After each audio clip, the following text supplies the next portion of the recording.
To access your NZIQ learning material and courseware, once you've logged into the GMetrix platform and redeemed your access code, you'll see all of the courses that you have available to you in this list.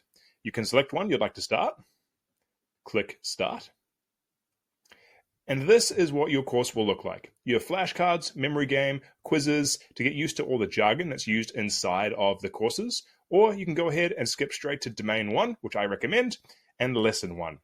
Inside the lessons, you've got videos indicated by this camera icon, graphs and lessons indicated by the graph icon, and then projects and labs that you can complete as well. I recommend beginning with the videos, clicking in, and this is exactly what you should expect to see. Your instructor will be on the screen, and every time you complete one of these videos, you'll see a little tick at the end of this box so that you can continue working from where you last left off. Once you've completed a lesson, you can then move into the practice labs. The practice labs are in-browser physical applications or practical examples of things that you should do that you've just learnt about.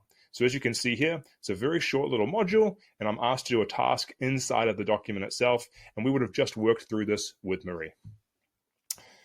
You can also exit out, save at any time to continue later, and there are extra resources available for you through support files or the workbook for you to download if you'd like to work along with the instructor on the videos as well. But other than that, you can work through all of these videos and you'll be well prepared for your NZIQ and Certiport certification.